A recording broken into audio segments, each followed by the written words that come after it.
Hello and welcome to the second reading of Arnold Toynbee's Civilization on Trial.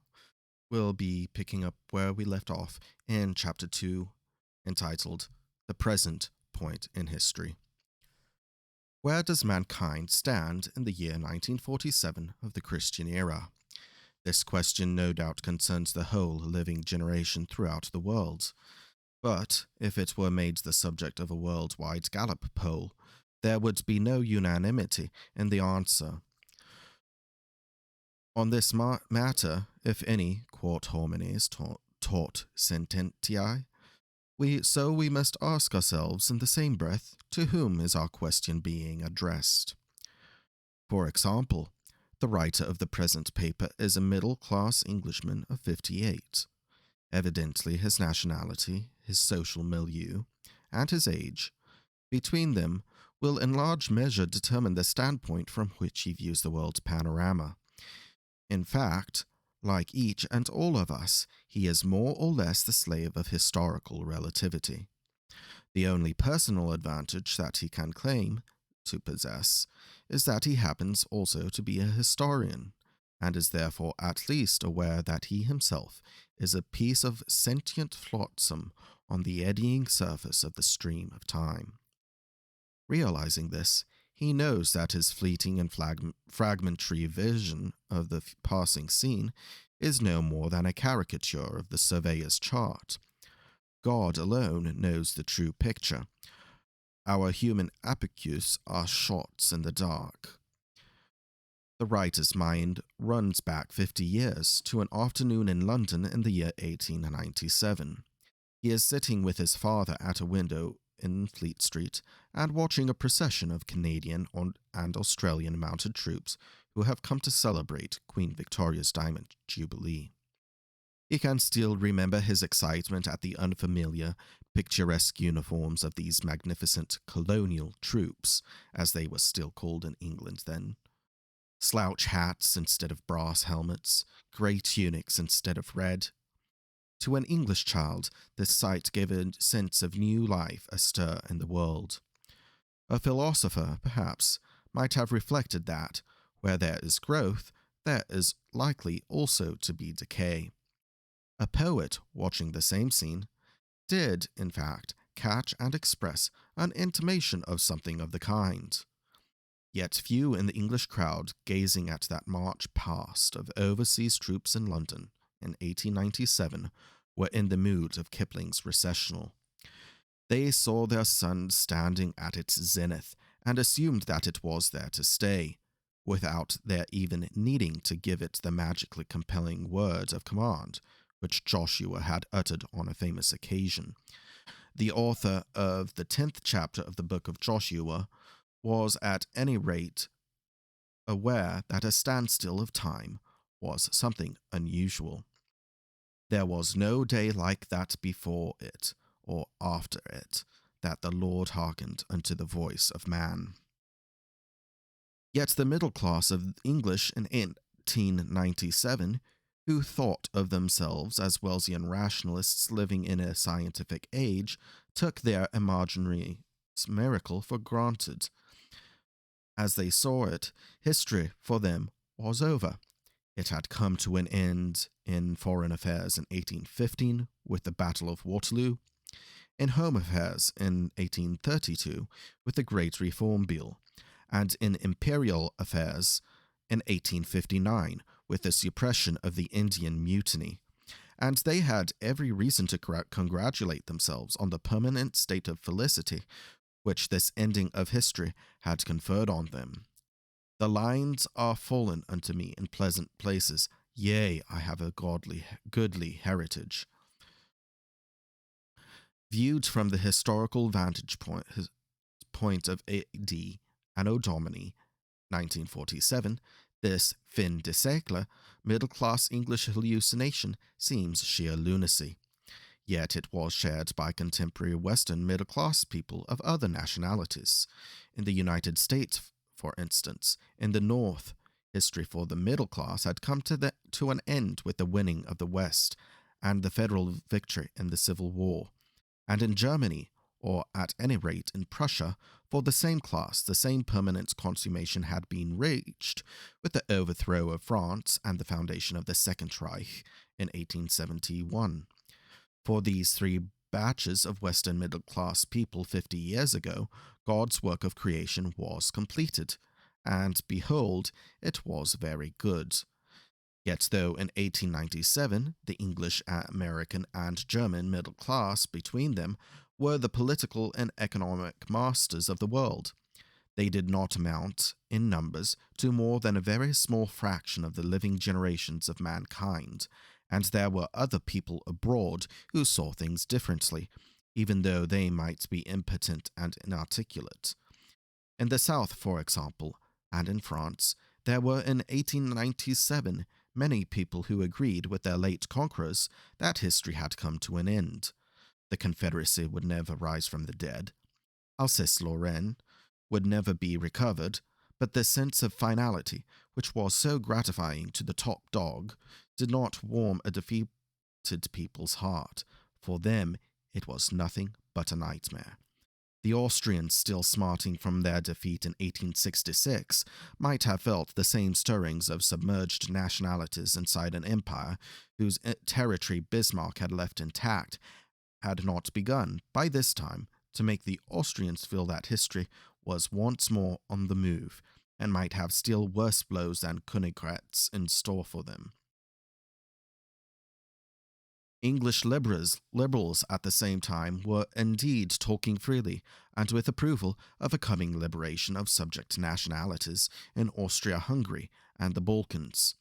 But, in spite of the spectre of Home Rule and the stirrings of Indian unrest, it did not occur to them that in Eastern Europe they were greeting the first symptoms of a process of political liquidation which was to spread, in their lifetime, both to India and Ireland, and, in its irresistible progress around the world, was to break up other empires besides the Habsburg monarchy. All over the world, in fact, though at that time still under the surface, there were peoples and classes who were just as discontented as the French or the Southerners were with the latest deal of history's cards, but who were quite unwilling to agree that the game was over. There were all the subject peoples and all the depressed classes, and what millions they amounted to. They included the whole vast population of the Russian Empire of the day, from Warsaw to Vladivostok, Poles and Finns determined to win their national independence, Russian peasants determined to gain possession of the rest of the land of which they had been given so meager a slice in the reforms of the 1860s, Russian intellectuals and businessmen who dreamed one day governing their own country through parliamentary institutions, as the people of their kind had long been governing the United States, Great Britain, and France, and a young and still small Russian industrial proletariat that was being turned revolutionary-minded by living conditions that were grim enough, though perhaps less so, than those of early 19th century Manchester. The industrial working class in England had, of course, improved their position very notably since the opening of the 19th century, thanks to the Factory Acts, the trades unions, and the vote. They had been enfranchised by Disraeli in 1867. Still, in 1897, they could not and did not look back on the Poor Law Act of 1834 as the middle class did look back on the Reform Bill of 1832, as history's last word in wisdom and beneficence. They were not revolutionary, but, on constitutional lines, they were resolved to make the wheels of history move on. As for the continental European working class, they were capable of going to extremes, as the Paris Commune of 1871 had shown in an ominous lightning flash.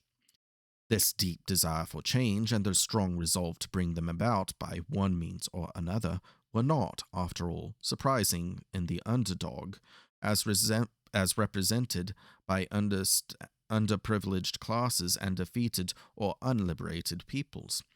It was strange, though, that the apple cart should be upset, as it was in 1914, by the Prussian militarists, who in truth had as little to gain and as much to lose as the German, English, and American middle class, deliberately tearing open again history's insecurely closed book. The subterranean movements that could have been detected even as far back as 1897 by a social seismologist who put his ear to the ground go far to explain the upheavals and eruptions that signalized the resumption of history's juggernaut march during the past half century. Today, in 1947, the Western middle class, which 50 years ago was sitting carefree on the volcano's crust, is suffering something like the tribulation which, 100 to 150 years ago, was inflicted by Juggernaut's car on the English industrial working class.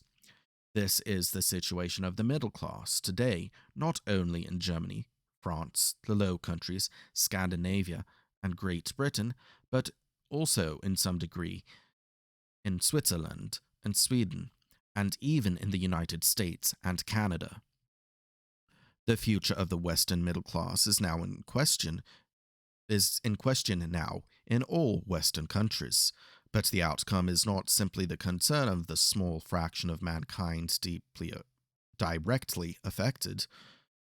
For this Western middle class, this tiny minority is the leaven that in recent times has leavened the lump and has thereby created the modern world. Could the creature survive its creator? If the Western middle class broke down, would it bring humanity's house down with it in its fall? Whatever the answer to this fateful question may be, it is clear that what is a crisis for this key minority is inevitably also a crisis for the rest of the world. It is always a test of character to be baffled and up against it, but the test is particularly severe when the adversity comes suddenly at the noon of a halcyon day, which one has fatuously expected to endure to eternity. In straits like these, the wrestler with destiny is tempted to look for bugbears and scapegoats to carry the burden of his own inadequacy. Yet, to pass the buck in adversity is still more dangerous than to persuade oneself that prosperity is everlasting. In the divided world of 1947, communism and capitalism are each performing this insidious office for one another. Whenever things go awry in circumstances that seem ever more intractable, we tend to excuse the enemy of having sown tares in our field, and thereby implicitly excuse ourselves for the faults in our own husbandry. This is, of course, an old story. Centuries before communism was heard of, our ancestors found their This is, of course, an old story. Centuries before communism was heard of, our ancestors found their bugbear in Islam. As late as the 16th century, Islam inspired the same hysteria in Western hearts as communism in the 20th century, and this essentially for the same reasons. Like communism, Islam was an anti-Western movement, which was at the time a heretical version of a Western faith, and, like communism, it wielded a sword of the spirit against which there was no defense in material armaments. The present Western fear of communism is not a fear of military aggression, such as we felt in face of a Nazi Germany and militant Japan. The United States, at any rate, with her overwhelming superiority in industrial potential and her monopoly of the know-how of the atom bomb, is at present impregnable against military attack by the Soviet Union. For Moscow, it would be sheer suicide to make the attempt, and there is no evidence that the Kremlin has any intention of committing such a folly. The communist weapon that is making America so jumpy, and oddly enough, she is reacting more temperamentally to this threat than the less sheltered countries of Western Europe, is the spiritual engine of propaganda. Communist propaganda has a know-how of its own for showing up and magnifying the seamy side of our Western civilization, and for making communism appear a desirable alternative way of life to a dissatisfied faction of Western men and women.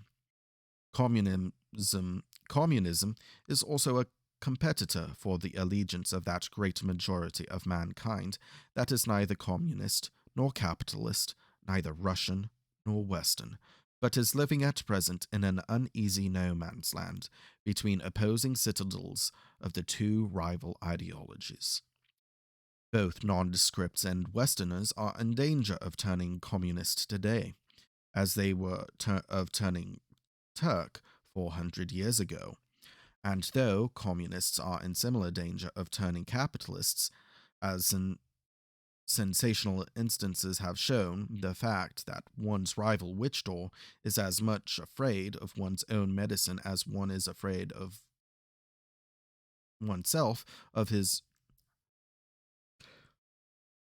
is as much afraid of one's own medicine as one is afraid oneself of his does not know this passage. Oh my. As sensational instances have shown, the fact that one's rival witch doctor is as much afraid of one's own medicine as one is afraid of oneself of his does not do anything to relieve the tension of the situation. I think I got that.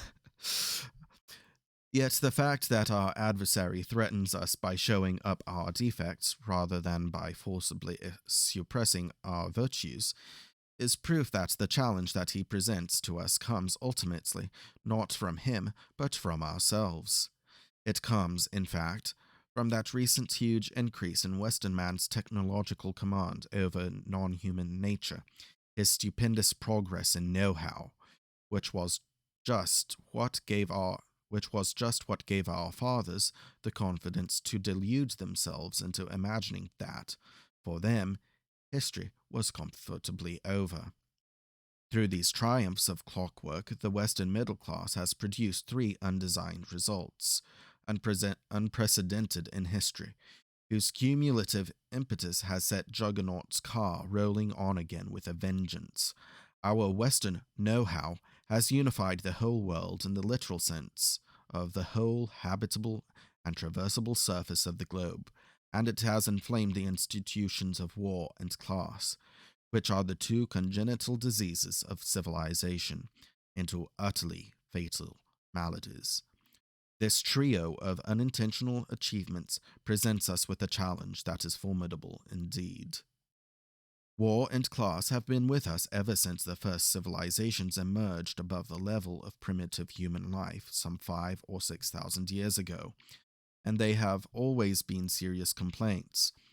Of the 20 or so civilizations known to modern Western historians, all except our own appear to be dead or moribund, and when we diagnose each case in extremis or post mortem, we invariably find that the cause of death has been either war or class, or some combination of the two.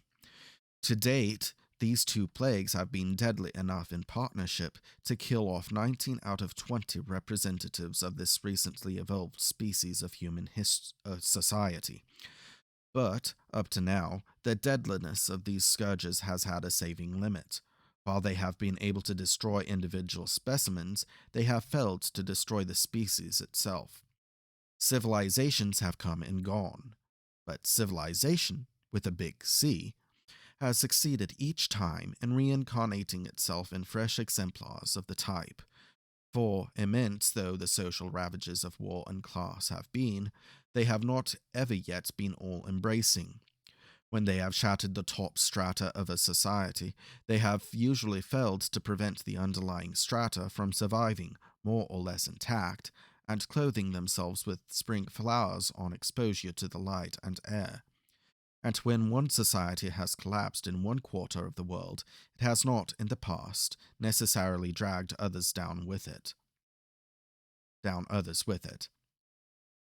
When the early civilization of China broke down in the 7th century BC, this did not prevent the contemporary Greek civilization, at the other end of the world, from continuing to rise towards its zenith. And when the Greco-Roman civilization finally died of the twin diseases of war and class in the course of the 5th, 6th, and 7th centuries of the Christian era.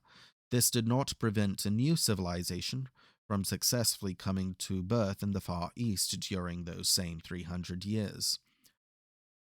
Why cannot civilization go on, shambling along from failure to failure in the painful, degrading, but not utterly suicidal way in which it has kept going for the first few thousand years of its existence?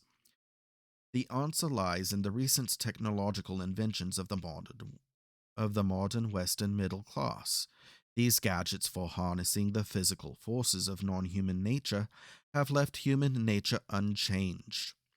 The institutions of war and class are social reflections of the seamy side of human nature, or what the theologians call original sin, in the kind of society that we call civilization.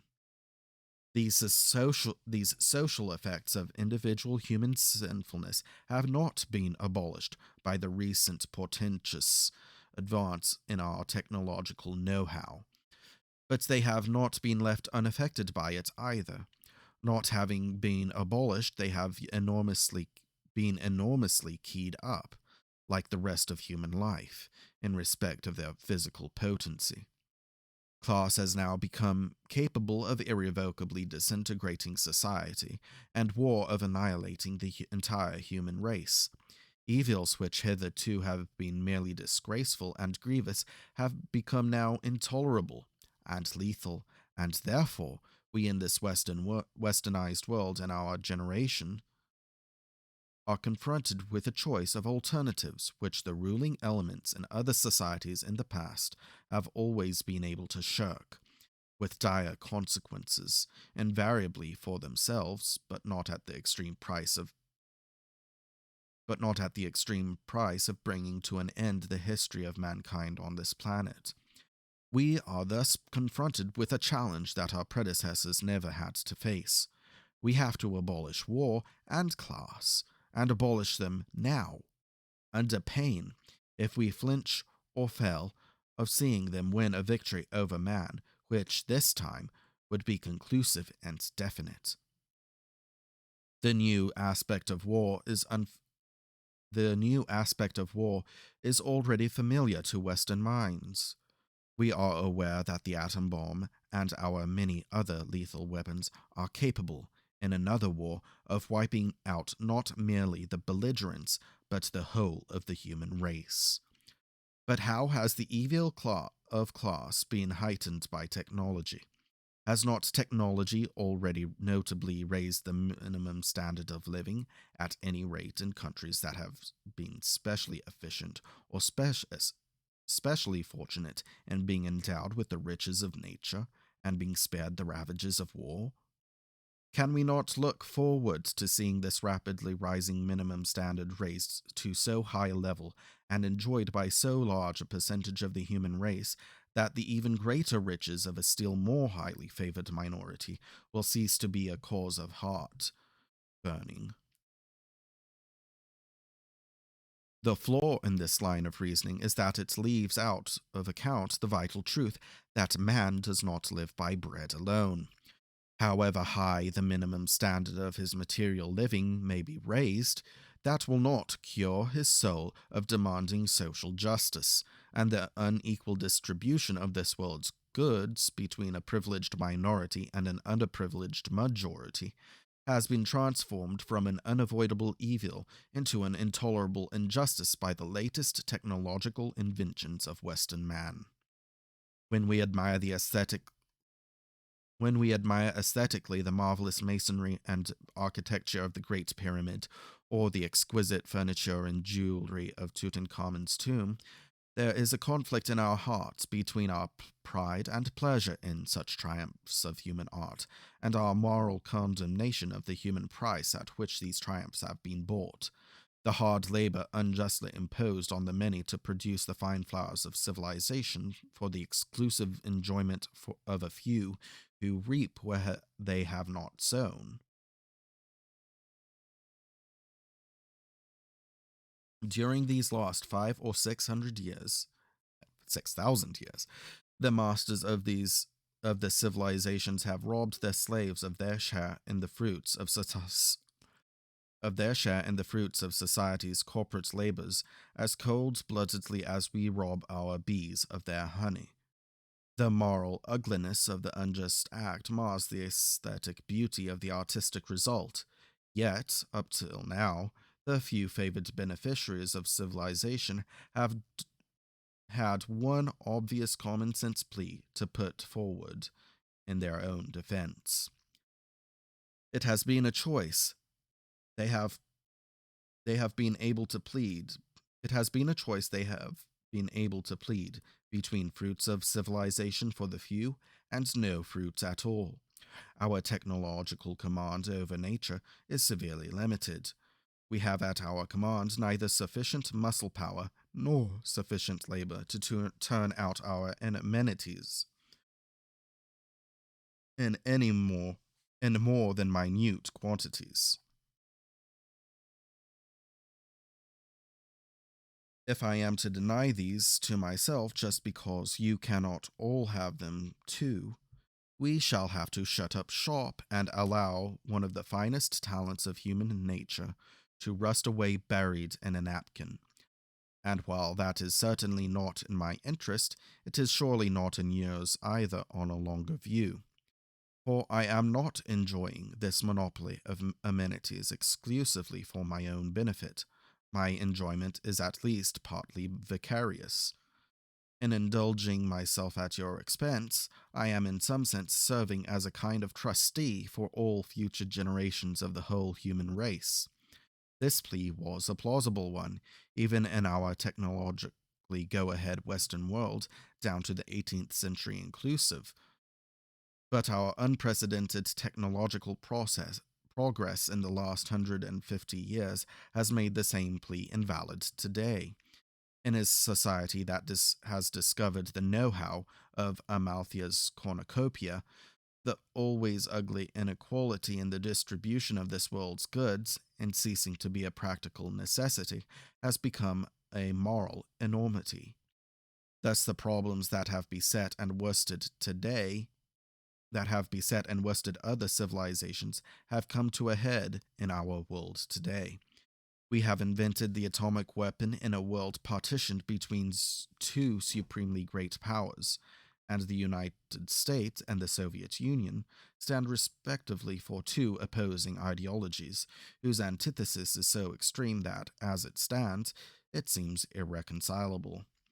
And along what path are we to look for salvation in this parlous plight, in which we hold in our hands the choice of life or death, not only for ourselves, but for the whole human race? Salvation perhaps lies, so often, in finding a middle way. In politics, this golden mean would be something that was neither the unrestricted sovereignty of parochial states nor the unrelieved despotism of a centralized world government. In economics, it would be something that was either unrestricted private enterprise nor unmitigated socialism. As one middle-aged, middle-class Western European observer sees the world today, salvation cometh neither from the east nor from the west. In Anno Domini 1947, the United States and the Soviet Union are alternative embodiments of contemporary man's tremendous material power. Their line is gone out through all the earth, and their words to the end of the world. But in the mouths of these loudspeakers one does not hear the still, small voice. Our cue may still be given us by the message of Christianity and the other higher religions, and the saving words and deeds may come from unexpected quarters. Thank you for joining me for the reading of the second chapter. We will be resuming the third chapter next week on Saturday, Lord willing. Again, I hope you are having a good day, regardless of when you are listening to this. I hope that you have been able to get something from it. And until next time, take care.